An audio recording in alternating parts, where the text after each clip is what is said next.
Good morning વિદ્યાર્થી મિત્રો. ધોરણ 9 વિષય વિજ્ઞાન, ચેપ્ટર 9 બળ તથા ગતિના નિયમો. મિત્રો, આગળના વિડીયોમાં આપણે સંતુલિત બળ, અસંતુલિત બળની વિગતવાર સમજૂતી મેળવી, ગતિ વિશેના વિવિધ વૈજ્ઞાનિકોના ખ્યાલો, ઘર્ષણ બળ એટલે શું, ગેલિલિયોના ગતિ વિશેના પ્રયોગો વગેરેનો આપણે વિગતવાર અભ્યાસ કરી ગયા. મિત્રો, આજે આપણે ન્યૂટનની ગતિના પ્રથમ નિયમનો અભ્યાસ કરીશું. તો સૌપ્રથમ જોઈશું, જ્યાં સુધી પદાર્થ પર કોઈ બાહ્ય બળ ન લાગે ત્યાં સુધી સ્થિર પદાર્થ સ્થિર રહે છે અને ગતિમાન પદાર્થ પોતાની અચળ વેગી ગતિ ચાલુ રાખે છે, જેને ન્યૂટનની ગતિનો પ્રથમ નિયમ કહેવાય છે. તો જોઈએ, જ્યાં સુધી પદાર્થ પર અસંતુલિત બાહ્ય બળ ન લાગે, ખાસ ધ્યાન રાખજો, બાહ્ય બળ ન લાગે ત્યાં સુધી તે પદાર્થ જો સ્થિર હોય તો તે સ્થિર રહે છે, અને જો અચળ વેગી ગતિ કરતો હોય તો પદાર્થ પોતાની અચળ વેગી ગતિ ચાલુ રાખે છે. મિત્રો, એક માર્કમાં પૂછી શકાય ન્યૂટનની ગતિનો પ્રથમ નિયમ. આ ન્યૂટનની ગતિનો પ્રથમ નિયમ એ જડત્વના નિયમ તરીકે ઓળખાય છે. તો જોઈએ, પદાર્થ પર જ્યાં સુધી અસંતુલિત બાહ્ય બળ ન લાગે, પદાર્થ પર જ્યાં સુધી અસંતુલિત બાહ્ય બળ ન લાગે ત્યાં સુધી પદાર્થ પોતાની સ્થિર કે અચળ વેગી અવસ્થા જાળવી રાખવાનો પ્રયત્ન કરે છે. તો ન્યૂટનની ગતિનો પ્રથમ નિયમ જડત્વના નિયમ તરીકે પણ ઓળખાય છે. પદાર્થ પર જ્યાં સુધી અસંતુલિત બાહ્ય બળ ન લાગે ત્યાં સુધી સ્થિર પદાર્થ સ્થિર રહે છે અને ગતિ કરતો પદાર્થ અચળ વેગી અવસ્થા જાળવી રાખવાનો પ્રયત્ન કરે છે, જેને આપણે જડત્વનો નિયમ પણ કહીએ અથવા તો ન્યૂટનની ગતિનો પ્રથમ નિયમ. મિત્રો, તો હવે આપણે આગળ જોઈશું જડત્વના વિવિધ પ્રકારો. સ્થિર સ્થિતિનું જડત્વ, ગતિનું જડત્વ અને દિશાનું જડત્વ. તો એના માટે આપણને આપણા પાઠ્યપુસ્તકમાં કેટલાક ઉદાહરણો આપેલા છે, જે તમને વૈજ્ઞાનિક કારણો તરીકે પૂછી શકાય. તો અહીં મેં દર્શાવ્યા છે વૈજ્ઞાનિક કારણો, અને સાથે સાથે આપણે આ જે જડત્વના પ્રકારો છે તેને પણ સમજૂતી આપતા જઈશું. તો જોઈએ, પ્રથમ વૈજ્ઞાનિક કારણ, સ્થિર ઊભેલી બસ. મિત્રો, બધાએ બસની મુસાફરી કરી જ હશે, એટલે આ જે વૈજ્ઞાનિક કારણ છે એનો અનુભવ પણ તમે લીધો જ હશે. સ્થિર ઊભેલી બસ એકાએક ગતિમાં આવે ત્યારે તેમાં ઊભેલો મુસાફર પાછળ તરફ નમી જાય છે. કારણ આપો. તો મિત્રો, સ્થિર ઊભેલી બસ એકાએક ચાલુ થાય ત્યારે મુસાફર ના પગના તળિયા બસની સપાટીના સંપર્કમાં હોય છે.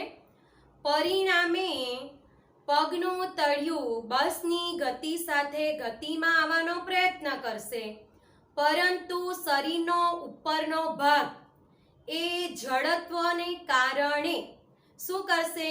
તો બસની ગતિને અવરોધે. પરિણામે તમારા શરીરનો ઉપરનો ભાગ શું થાય છે?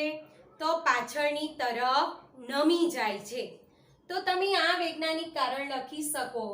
અને જડત્વના પ્રકાર પહેલો જે આપણું છે સ્થિર સ્થિતિનું જડત્વ, તો એનો જવાબ પણ તમને અહીં મળી ગયો. હવે આપણે જોઈએ બીજું કારણ, બસ ગતિમાં હોય અને બ્રેક લાગે ત્યારે મુસાફર પાછળ તરફ નમે છે. કારણ આપો. બસ ગતિમાં હોય. હવે અહીં આપણે જે પહેલું વૈજ્ઞાનિક કારણ જોયું એનાથી વિરુદ્ધ છે. અહીં બસ ગતિમાં છે, પરિણામે તમારું શરીર પણ કેવું હશે તો ગતિમાં હશે. બરાબર. પરંતુ જ્યારે બસને બ્રેક લગાવવામાં આવશે, જ્યારે બસને બ્રેક લાગશે ત્યારે બસની સાથે સંપર્કમાં રહેલો પગ એ પણ તેની સાથે સ્થિર થશે, પરંતુ તમારા શરીરનો ઉપરનો ભાગ એ શું કરશે તો સ્થિર અવસ્થામાં તરત જ નહીં આવશે. જડત્વને કારણે તમારા શરીરનો ભાગ આ સ્થિર અવસ્થાનો શું કરે, વિરોધ કરે અને એ ગતિમાં જ રહેશે. પરિણામે મુસાફર પાછળ તરફ નમે છે. તો આ થયું તમારું બીજું કારણ. પરીક્ષા લક્ષી છે, વૈજ્ઞાનિક કારણ પૂછાય છે અને આ તમને માત્ર સમજૂતી પરથી યાદ પણ રહી જશે. હવે આપણે આગળનું વૈજ્ઞાનિક કારણ જોઈએ.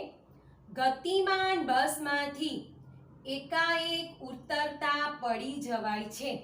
કારણ આપો. મિત્રો, ક્યારે પણ બસ ગતિમાં હોય એનો અર્થ કે ચાલુ બસે ઉતરવાનો પ્રયત્ન આપણે ક્યારેય ન કરવો જોઈએ અને તેવી જ રીતે ચાલુ ટ્રેનમાંથી પણ ઉતરવાનો પ્રયત્ન ક્યારેય ન કરવો જોઈએ, નહીં તો અકસ્માત સર્જાય. એ આપણે સૌ જાણીએ છીએ. તો ગતિમાન બસમાંથી એકાએક ઉતરતા પડી જવાય છે. કારણ આપો.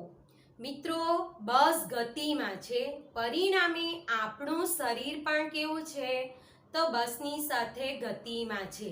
જ્યારે આપણે ચાલુ બસમાંથી ઉતરીશું અને આપણો પગ જમીન પર મૂકીશું તો અહીં જમીન કેવી છે તો જમીન સ્થિર છે, પરંતુ આપણું શરીર હમણાં ગતિમાં છે.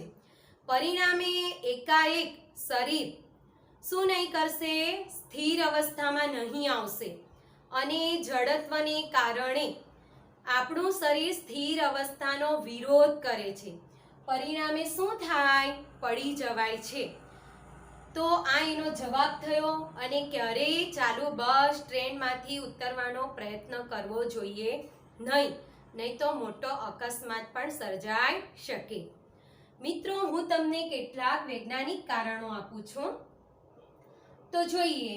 વળાંકવાળા રોડ પર બસ એકાએક વળાંક લે તો મુસાફર બીજી બાજુ નમી જાય છે. કારણ આપો. તો આપણો ત્રીજો પ્રકાર જે છે દિશાનું જડત્વ. હવે મિત્રો, વળાંકવાળા રોડ પર બસ એકાએક વળાંક લે. હવે હમણાં આપણે સુરેખ પથ પર ગતિ કરતા હોઈએ એટલે સુરેખ પથની ગતિની સાથે આપણું શરીર પણ સુરેખ ગતિ કરતું હોય છે અને અચાનક બસ વળાંક લેશે તો ત્યારે જડત્વને કારણે શું થશે, આપણું શરીર એક તરફ નમી જશે, એ દિશામાં જશે નહીં. જડત્વતાને કારણે આપણું શરીર શું કરશે, એનો વિરોધ કરશે. પરિણામે આપણે એક તરફ નમી જઈએ છીએ. ઘણીવાર તમે વળાંકવાળા રસ્તા પર મુસાફરી કરી હશે ત્યારે પણ તમે આ અનુભવ લીધો જ હશે.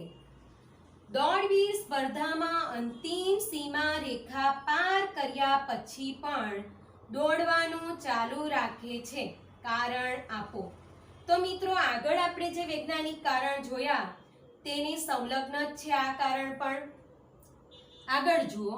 ગાદલાને લાકડાથી ઝપટવામાં આવે તો ધૂળના રજકણો તેમાંથી છૂટા પડે છે.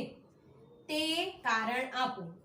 તો અહીં આપણે 5-6 કારણની ચર્ચા કરી અને આ બધા જ વૈજ્ઞાનિક કારણો અગત્યના છે અને આ દરેક વૈજ્ઞાનિક કારણ જડત્વના નિયમને આધીન છે. એટલે આ કારણો દ્વારા આપણને જડત્વતાની પણ વિગતવાર સમજૂતી પ્રાપ્ત થાય છે.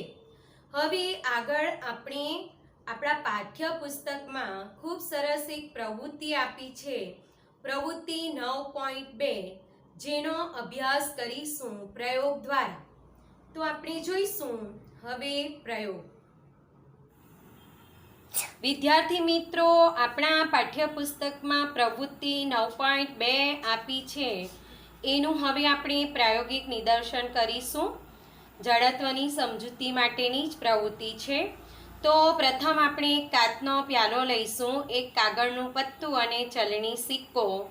પ્રથમ આપણે કાગળનું પત્તું અને ચલણી સિક્કા સ્થિર અવસ્થામાં છે.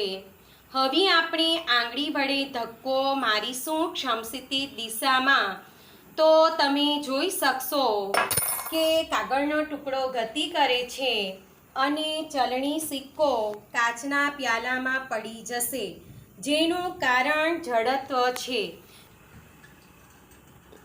કારણ કે ચલણી સિક્કો જડત્વને કારણે પોતાની સ્થિર અવસ્થા જાળવી રાખવાનો પ્રયત્ન કરે છે, માટે પત્તાનો આધાર છૂટી જતા એ કાચના પ્યાલામાં પડી જશે. તો ન્યૂટનની ગતિનો પ્રથમ નિયમ બળની વ્યાખ્યા આપે છે.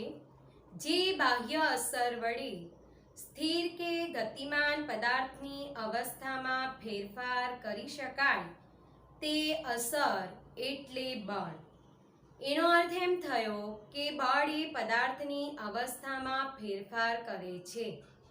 તો ન્યૂટનની ગતિનો પ્રથમ નિયમ બળની વ્યાખ્યા આપે છે.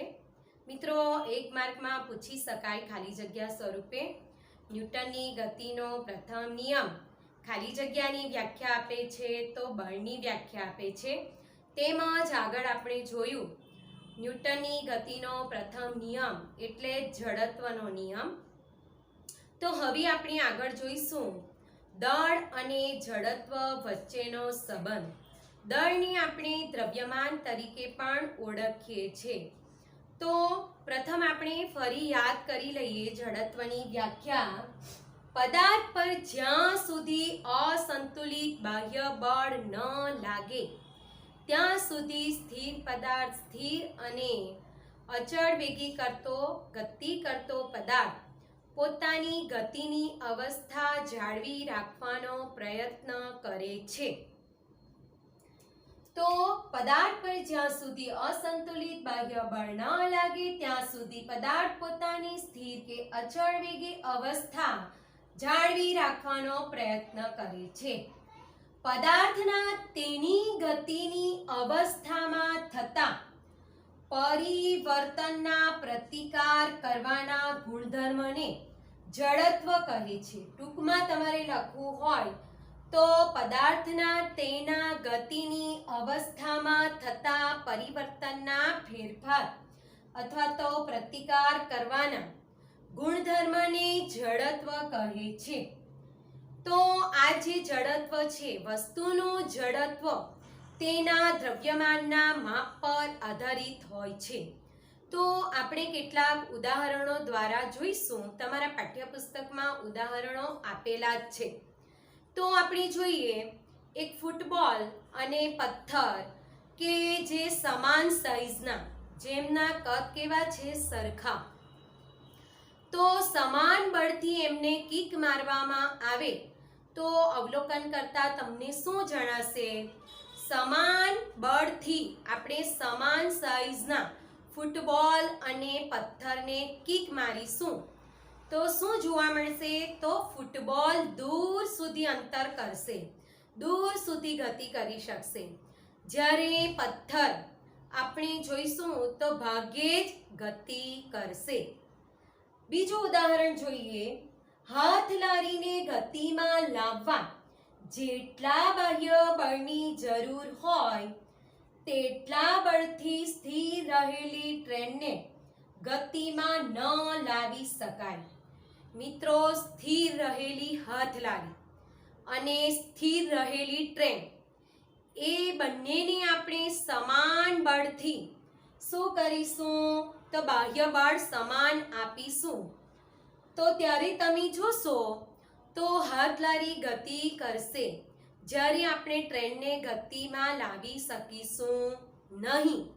તો આ બંને ઉદાહરણો પરથી તમને ખ્યાલ આવી ગયો હશે કે વધુ દળ ધરાવતા પદાર્થનું જડત્વ વધારે હોય છે. વધુ દ્રવ્યમાન ધરાવતા પદાર્થનું જડત્વ વધારે હોય છે. વધુ દળ ધરાવતા પદાર્થનું જડત્વ વધુ. એનો અર્થ એમ થયો કે પદાર્થનું દ્રવ્યમાન એ પદાર્થની જડત્વનું માપ દર્શાવે છે. પદાર્થનું દ્રવ્યમાન જ પદાર્થની જડત્વનું માપ દર્શાવે છે. પદાર્થનું દ્રવ્યમાન એ જડત્વનું માપ દર્શાવે છે. માટે તો જડત્વ અને દ્રવ્યમાન એકબીજા સાથે સંકળાયેલા છે. જડત્વનો એકમ કિલોગ્રામ, જેની સંજ્ઞા છે કેજી. તમે શાબ્દિક કિલોગ્રામ લખી શકો શબ્દમાં, અને સંજ્ઞા સ્વરૂપે કિલોગ્રામ, ટૂંકમાં તમે કેજી સ્વરૂપે દર્શાવી શકો. તો અહીં તમને દળ અને જડત્વ વચ્ચેના સંબંધનો ખ્યાલ આવી ગયો હશે કે કઈ રીતે દ્રવ્યમાન જડત્વ પર આધારિત હોય છે.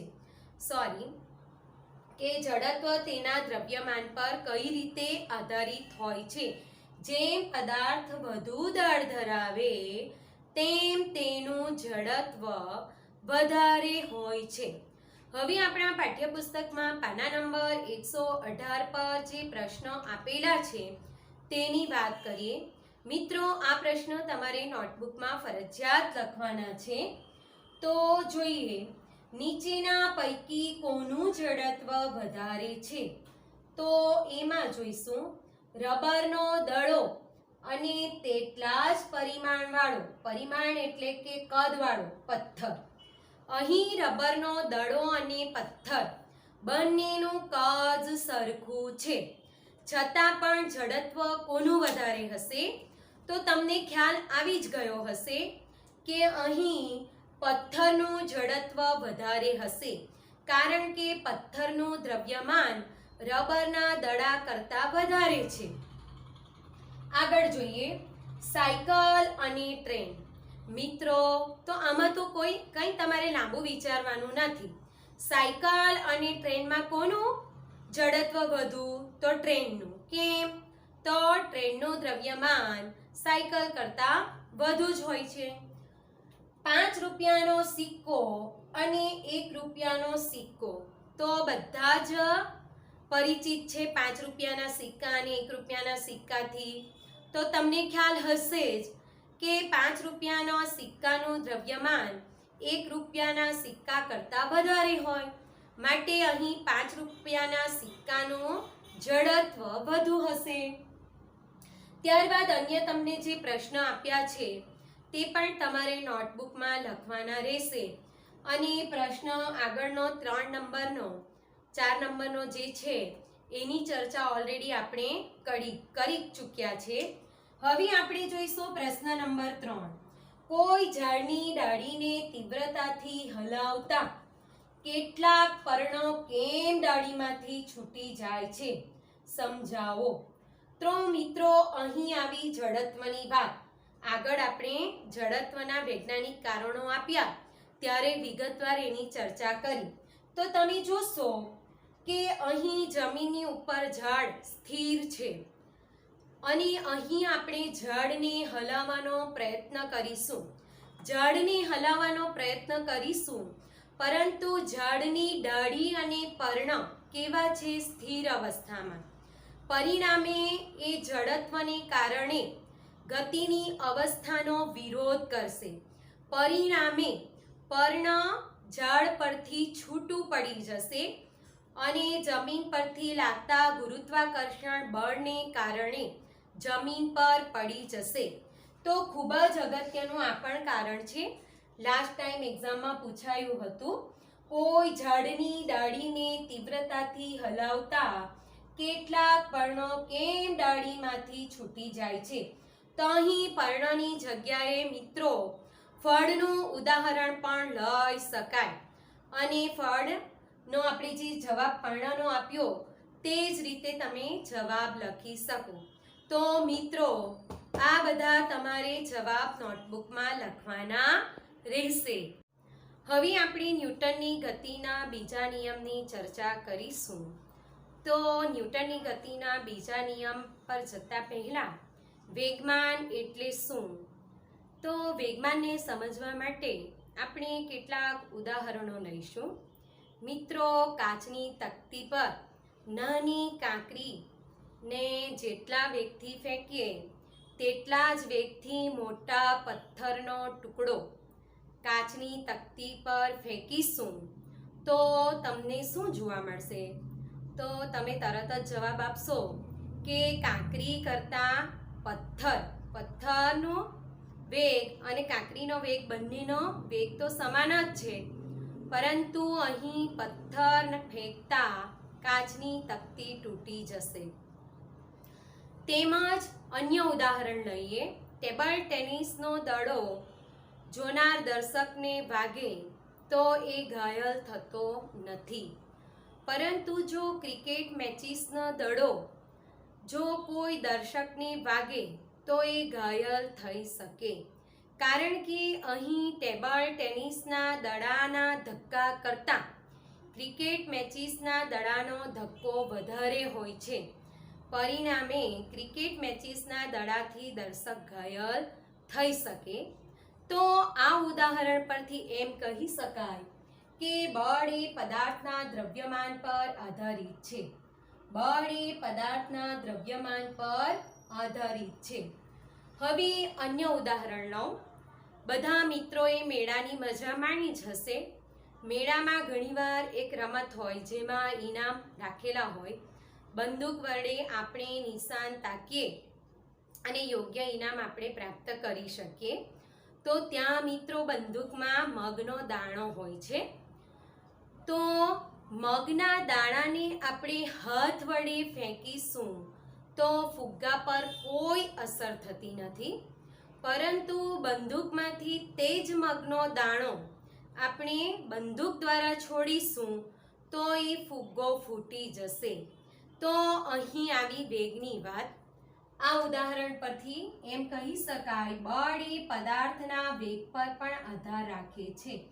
તો પ્રથમ ઉદાહરણ આપણે જોયા એના પરથી બળ એ પદાર્થના દ્રવ્યમાન પર આધારિત હોય છે અને બળ એ પદાર્થના વેગ પર પણ આધારિત હોય છે. તો મિત્રો, હવે આપણે વાત કરીશું વેગમાન. વેગમાન એટલે દળ અને વેગનું ગુણનફળ. દળ એટલે કે દ્રવ્યમાન જેની સંજ્ઞા આવે છે m, અને વેગ જેની સંજ્ઞા છે v, અને વેગમાનની સંજ્ઞા છે p. તો સૂત્રાત્મક વ્યાખ્યા આપણે જોઈશું. p m × v. પદાર્થના દળ અને વેગના ગુણાકારને વેગમાન કહે છે. p mv. વેગમાન સદિશ રાશિ છે જેને દર્શાવવા માટે મૂલ્ય અને દિશા બંને જરૂરી છે, માટે સદિશ રાશિ છે. વેગમાનના એકમની વાત કરીએ તો SI પદ્ધતિમાં વેગમાનનો એકમ સૂત્ર પરથી જ આપણે લખીશું. દળનો એકમ કિલોગ્રામ, વેગનો એકમ મીટર અને સમય જેનો એકમ સેકન્ડ આવશે. તો કિલોગ્રામ ગુણ્યા મીટર ભાગ્યા સમય, અથવા સંજ્ઞામાં આપણે દર્શાવીશું kg × m/સેકન્ડ. તો વેગમાન પર ટૂંકનોંધ લખો તો તમે આટલી વસ્તુની ચર્ચા કરીને લખી શકો. પદાર્થના દળ અને વેગના ગુણનફળને વેગમાન કહે છે. તો હવે આપણે જઈશું ન્યૂટનની ગતિના બીજા નિયમની વાત કરીએ મિત્રો. એના માટે ધારો કે m દળના પદાર્થનો પદાર્થ m આપણે ધારી લેવાનો. m દ્રવ્યમાન ધરાવતા પદાર્થનો પ્રારંભિક વેગ, શરૂઆતનો વેગ કેટલો છે? તો u, તથા બળ F ની અસર હેઠળ t સમયના અંતે એટલે કે અંતિમ વેગ કેટલો છે? તો સ્મોલ v. પ્રારંભિક વેગ સ્મોલ u અને અંતિમ વેગ સ્મોલ v.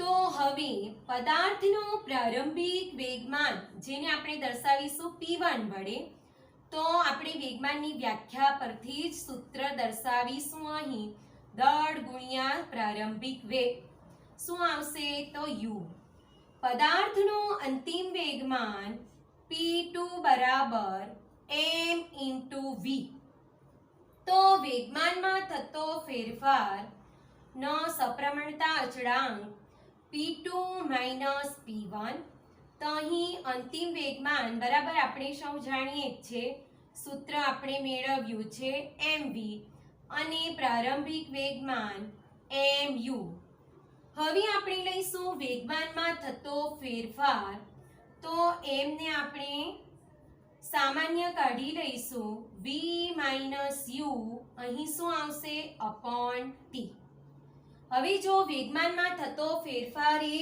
લાગુ પાડેલ બળની અસર જેટલો જ હોય તો લાગુ પાડેલ બળ એ પ્રોપોર્શનલ ટુ m ઇન્ટુ શું આવશે v minus u upon t તો હવે સપ્રમાણતા અચળાંક આપણે કાઢી નાખીશું તો સપ્રમાણતા અચળાંકની જગ્યાએ આપણે લઈશું બરાબરનું ચિહ્ન અને પ્રપોર્શનલ ટુ કાઢ્યું માટે સપ્રમાણતા અચળાંક કેટલો લઈશું તો k v minus u upon t જ્યાં k શું દર્શાવે તો k બરાબર સપ્રમાણતા અચળાંક ઓકે k બરાબર સપ્રમાણતા અચળાંક હવે મિત્રો ચેપ્ટર 8 માં આપણે ગતિના સમીકરણો શીખી આવેલા તો